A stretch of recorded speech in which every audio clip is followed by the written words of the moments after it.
There is optimism that more Filipino products will make it to the American and European markets. George Mandola tells us why. With the American economy's resurgence after the crisis, the Philippine Exporters Confederation hopes to bring more Philippine products to America and Europe.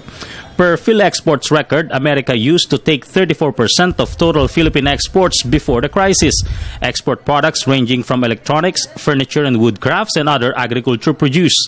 Alam naman that the US and the EU are our two main markets.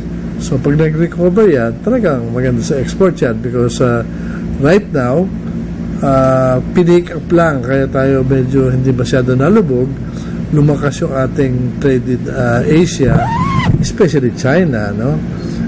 Pero ngayon, nagwi-weaken na uli yung growth rate doon. Expectedly, though, American economy's revitalization will strengthen its dollar as against to peso.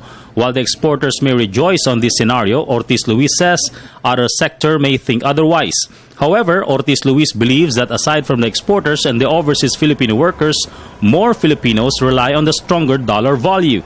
Ang OFW natin sa labas ng bayan niya nasa 12 million, no? Ang mga exporters natin and allied industries nasa 4 million. Huwag na natin isama yung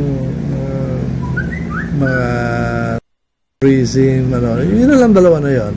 16 million yun. I-multiply mo sa normal multiplication na family of 5. So 80 million yun. Out of a population of 100 million, 80 million now are depending on dollars, on dollar earning. That is why mapapansin mo, driven tayo ng consumer spending dito.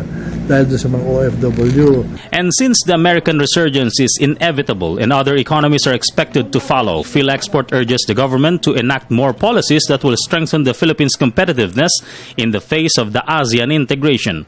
For People's Television, George Bandola.